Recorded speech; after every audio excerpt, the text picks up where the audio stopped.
What's up, my man? You been here a minute? Go ahead, show me your ID. I hear you, officer. I'm not providing ID. There is no reason for that. We got a call. Been sitting here too long. Sitting in the diner isn't illegal. If you want me to leave, I'll leave. No, you're not leaving till we know I'm who standing you are. up and walking Cuff out. him! All right, quick pre-story talk before we jump in. Now, this was one of those situations that started off sounding almost ridiculous until it became clear how dangerous ridiculous can get when it's backed by a badge. And the scariest part? If one tiny detail hadn't been in place, this would have ended a very different way. So picture this. Antonio Smith sat alone in a booth at a neighborhood diner that looked like it came straight out of a postcard. Clean windows, soft chatter, silverware clinking. The kind of place where people acted like nothing bad ever happened, because nothing bad ever happened to them. And yet 2 uniformed officers stood over him like he'd tripped an alarm. Officer Ryan Keller took the lead. Officer Johnny Briggs hovered just half a step behind, angled like he was ready to move, if Antonio so much as blinked wrong. Keller started with that practiced, casual energy. He talked to Antonio like they were already cool, like this was going to be quick, light, friendly. But the friendliness didn't last long. His voice shifted into something tighter, more official, more ownership. He told Antonio they'd gotten a call. Someone said Antonio had been sitting there, just hanging out for over an hour.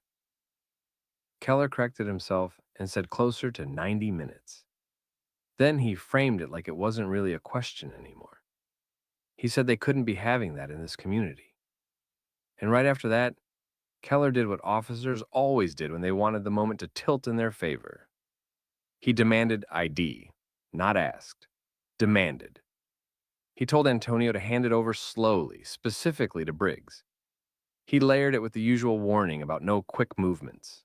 Like a man sitting in a booth deciding between breakfast and lunch had suddenly become a threat that needed careful handling. Antonio didn't raise his voice. He didn't puff his chest. He didn't perform anger for them to justify anything with. He stayed calm and polite and said he wasn't going to pull out his ID. And that one sentence changed everything. Keller treated the refusal like it automatically created a bigger issue, like declining to help them build a case was the same as committing a crime. He started talking about how this could turn into something else, how it could turn into charges, how they were going to identify Antonio one way or another. Briggs stayed quiet, but he leaned in just a little more, like Keller was winding up the words and Briggs was the tool that would finish the job. Antonio didn't argue the law in big speeches. He didn't insult them. He repeated himself calmly. He understood what Keller was saying. He was still not handing over ID. That was the moment where the whole diner felt like it held its breath. You know that feeling when normal life is still happening around you, but the air at your table is different? People kept eating. A server kept walking plates to tables. But a few heads turned and a few eyes lingered too long, like they were trying to figure out what Antonio had done to deserve this. Now, before we go further, drop where you're watching from. City, state, country, whatever. And if you like stories where people stay calm, under pressure, and still win through accountability, hit like and subscribe. Because this one is exactly about that. Staying steady while someone tries to bait you into being the problem. All right, back to it. To understand why this hit so hard, you have to rewind about an hour and a half.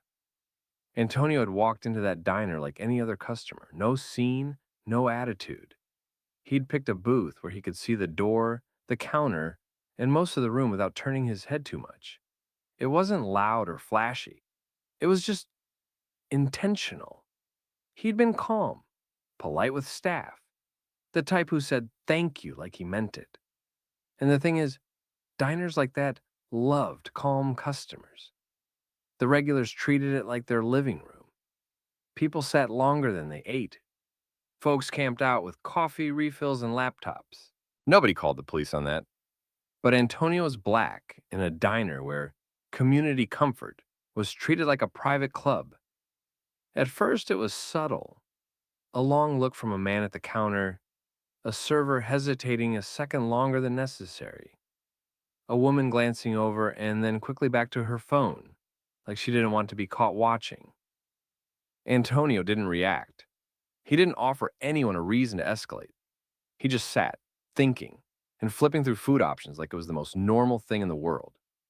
And in a way, that was the point. When Keller said he'd been there 90 minutes, Antonio didn't deny it. He didn't scramble to explain. He didn't start bargaining to make them comfortable. He just stayed calm and let the facts sit there. Keller kept building the story anyway. He claimed people were getting irritated. He implied Antonio wasn't ordering. He implied Antonio was there to bother people. Then he tried to end it with a simple command. Antonio needed to leave. But Antonio didn't move. He didn't stiffen up either. That's what made it so unsettling for them. He kept his tone even. He made it clear he heard Keller. He made it clear he understood the demand. And then, almost like he was speaking around them instead of to them, Antonio started talking about food. Not as a joke, not as sarcasm loud enough for the diner to laugh, just casually. Like he was deciding what sounded good. Avocado toast, beef stroganoff, grilled salmon. Things that had nothing to do with two officers looming over a booth. And you could feel Keller's patience thinning. He wasn't getting the reaction he wanted. He wasn't getting fear. He wasn't getting anger. He wasn't getting compliance. So Keller tightened the leash with words. He warned Antonio again that they were going to identify him one way or another. He brought up taking him downtown. He framed it like Antonio was choosing the hard way, like Antonio was the one escalating by not cooperating. Antonio didn't flinch. He stayed composed and repeated calmly that he wasn't handing over his ID. At that point, Briggs shifted his weight. Not dramatically. Just enough to signal he was ready for the next step. Keller watched Antonio for a beat, eyes hard now, the casual mask fully gone. And then Keller made the decision that turned a ridiculous situation into a dangerous one. He stopped trying to persuade. He switched to command, and Briggs moved closer, like he'd been waiting for that exact signal the whole time. Briggs stepped in tighter, and the space around Antonio's booth shrank fast. Keller's voice stayed controlled, but the message got uglier. He kept framing it like Antonio was the one creating a problem, like refusing to participate in their little script automatically meant guilt. Keller repeated that it was simple right now, just a guy hanging around too long. But if Antonio kept refusing, Keller implied they could turn it into something bigger, not because of anything Antonio had done, because they had the power to make it bigger. This was the chess move. Create a vague community complaint, turn it into suspicion, turn suspicion into demands, turn refusal into defiance, turn defiance into an excuse. Briggs stayed positioned like the consequence. He didn't have to say much. His silence did the job. It signaled that if Keller decided the conversation was over, Briggs was the part that would make it physical. Antonio didn't give them the satisfaction of panic.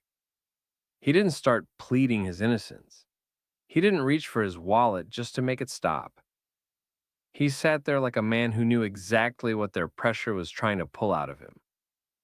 And then he did something that made Keller visibly more irritated. Antonio stayed calm and focused on food like the conversation wasn't even about him being forced out of a diner. He looked at the menu like he was still choosing between breakfast and lunch, like he'd just remembered something sounded good. He named options in that easy, almost absent way: avocado toast, beef stroganoff, grilled salmon, like he was narrating his own thought process. To Keller, it felt like disrespect. But it wasn't loud. It wasn't performative. It was worse than that. It was Antonio refusing to be emotionally controlled. Keller leaned harder into the narrative. He claimed Antonio was pissing off the people. He claimed Antonio wasn't ordering. He claimed Antonio needed to scoot on down the road. He talked like he owned the space, like his job wasn't to enforce laws, but to enforce comfort. Antonio's response stayed the same. Calm, polite, short. He understood. He still wasn't giving them his ID. Keller's eyes narrowed like he was running out of socially acceptable ways to keep pushing. He circled back to the threat again. Identification was happening either way. If Antonio wouldn't cooperate, they'd do it for him. Keller implied cuffs. Keller implied downtown. Keller implied time, humiliation, paperwork, inconvenience, punishment for not submitting. Antonio didn't rise to it, and because Antonio didn't rise to it, Keller had to decide whether to walk away empty-handed or prove he could win. That's when Keller snapped. His tone changed in a way that didn't need translation. He stopped acting like this was optional. He directed Briggs to cuff him. Antonio's body moved before his face did. He slid out of the booth, not in a sudden way, but like someone trying to remove the excuse. He stood up, angled his shoulders away from them, and signaled he was leaving. His whole posture said, "Fine. You want me gone? I'm gone. No fight. No scene?" It should have ended right there. But Keller and Briggs weren't looking for an ending. They were looking for control. Briggs reached for Antonio anyway. It happened fast, but not chaotic. Briggs grabbed him and pinned the moment in place. Antonio didn't swing. Antonio didn't lunge. He didn't give them the resisting clip they loved to write later. His hands stayed visible, his face stayed calm. But Briggs held him like the decision had already been made. And immediately, almost automatically, Briggs started searching. Not a careful pat-down for safety. Not a clear explanation. Just hands moving to pockets with a purpose. Briggs checked one side, then the other, then went straight to a front pocket like he already knew where to look. And there it was. Briggs pulled out Antonio's ID. Keller's entire energy shifted the second the card was in view. He stopped talking like Antonio was an anonymous nuisance and started talking like Antonio was now a known quantity. Keller watched Briggs confirm the name, watched the little administrative victory land, and you could feel the satisfaction in the way Keller's shoulders settled. They got what they wanted. They proved they could. But that victory only lasted a breath. Because Antonio's expression changed. Not into fear, not into anger, but into something colder. Like a person watching someone else step onto a trap they didn't even see. Antonio looked at Keller and Briggs the way you look at someone who just bragged about breaking something, not realizing it was expensive and very well documented. Antonio didn't have to raise his voice to flip the dynamic. He just let a few words land with precision. He implied he wasn't there as some random guy hanging out. He implied he was federal. He implied he was working something that required anonymity. And forcing him to identify himself, forcing him to be exposed in a public place, had just ruined an operation that wasn't theirs to touch. Then Antonio added the detail that made Keller's jaw tighten in a way he couldn't hide. The whole encounter was recorded, not a maybe, not a threat, a statement. And when Antonio said that, Keller's face did something officers hated doing in public. It hesitated just a flicker, but it was there. The calculation started, the mental rewind, the question that always came too late. Who else is going to see this? Briggs's grip loosened slightly, not out of kindness, but out of uncertainty. Keller didn't step back, but his authority suddenly felt less solid, like it was balancing on paperwork instead of ego. Antonio didn't press them with insults. He didn't gloat. He did something more effective. He started asking for documentation. He demanded their identifying information, names, badge numbers, whatever official ID system their department used. He asked how to obtain the incident report. He asked how to request the body cam footage. He asked it like a checklist, like he'd done this before, like he knew exactly what gets ignored and what can't be ignored once it's in writing. And for the first time since they walked up to his booth, Keller and Briggs weren't steering the moment anymore. They were reacting to it. Keller and Briggs didn't suddenly become nicer. They became careful. That was the difference.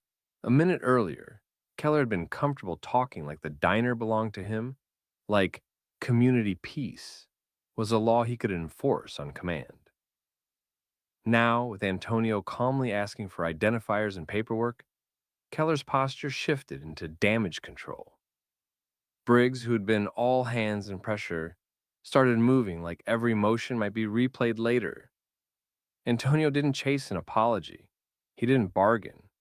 He stayed focused on the part officers hated most, the official trail. He repeated his requests, steady and precise. Their names, their badge numbers or department IDs, the process for getting the incident report, the correct way to request body cam footage, the contact information for the supervisor on duty, the details that turned a he said, she said into a case file. Keller tried to reframe the moment as routine. He tried to make it sound like this was normal community policing. But Antonio didn't accept the reframe. He kept the spotlight on the sequence: a call about a man sitting too long, a demand for ID without any clear crime, a threat of forced identification, then physical grabbing and a pocket search to get what they wanted. And the whole time, Antonio kept his voice even. No theater, no shouting, no "you're racist" speech to give them something to dismiss, just the facts of what happened. That restraint mattered, because in these situations, officers often survive not by being right, but by getting the other person to look unstable. Antonio didn't give them that. He asked one more thing that sealed it. He made it clear this wasn't going to stay in the diner. He indicated he had the encounter recorded. He implied his work required discretion. He implied their forced identification had interfered with something bigger than their shift schedule. He didn't need to over-explain. The uncertainty did the work for him. Keller couldn't tell if Antonio was bluffing, and that ambiguity made every decision Keller had made feel riskier. The officers eventually separated from him, not because they suddenly respected his rights, but because they could sense the ground changing under their feet. Keller and Briggs moved away with the tight, irritated energy of people who realized they'd pushed too far and now had to pretend they hadn't. Antonio didn't linger to trade words. He did what people who understand accountability do. He secured the details, left, and immediately started building the paper trail while everything was fresh. Over the next day, Antonio filed formal complaints through the channels that couldn't be shrugged off. He documented the time, the location, the behavior, the escalation, and the search. He requested the incident report and the body cam footage through the proper process. He also made sure the recording he had didn't just live on a phone. It went to the places that knew how to apply pressure, oversight, internal review, and the right legal contacts. And once the complaint existed on paper, it became harder for the department to pretend it was just a misunderstanding, because now they had to answer very specific questions. Why were officers dispatched to a diner over someone sitting too long in the first place? What exactly was the suspicion? What law did Antonio break by sitting quietly? What justified the demand for identification? What justified detaining him when he stood to leave? What justified searching his pockets for ID? The department could have tried to bury it if it was only his word. But it wasn't. The diner had its own cameras. The officers had their own body cams. And Antonio's recording captured the tone shift, the threats, and the moment physical control replaced conversation.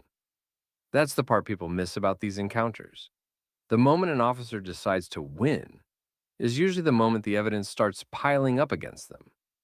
In the short term, the story moved through the community fast, not as a rumor, more like a warning. Diners and barbershops and group chats lit up with the same pattern people had seen before. Someone minding their business, officers creating a problem, then acting like the person caused it by not submitting. But this time, there was a difference. There was clean documentation.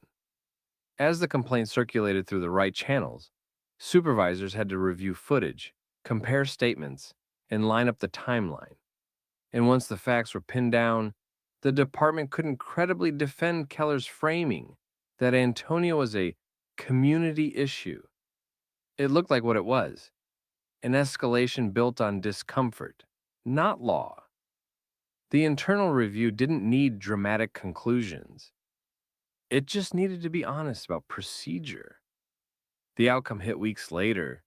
the way these things usually do, quietly, officially, with formal language that still carried a loud message.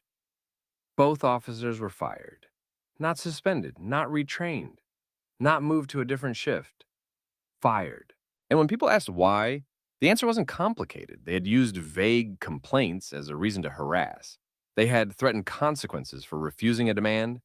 They had detained and searched to force identification. And they had done it in a public place, over a man calmly sitting in a booth. Antonio didn't celebrate in public. He didn't tour the internet for attention. He treated it the way he treated the whole encounter, like a matter of record. But the ripple mattered. The diner staff changed how they handled concern calls. The department adjusted guidance around non-criminal complaints and ID demands. Supervisors reminded officers that it felt suspicious, wasn't probable cause. And in that neighborhood diner, where comfort used to function like a gate, people learned that comfort doesn't outrank rights. Here's the part to sit with. Antonio didn't win because he got loud. He won because he stayed calm, refused to be baited, and demanded documentation like it was oxygen. So let me ask you, if you were sitting there and two officers tried to turn your presence into a problem, would you have stayed that composed? Or would their pressure have pulled you into the exact reaction they were hoping for? Drop your thoughts in the comments, and if you've ever dealt with a situation like this, tell your story too. And don't forget to share this with someone who needs it. And subscribe for more story times where accountability shows up and dignity wins.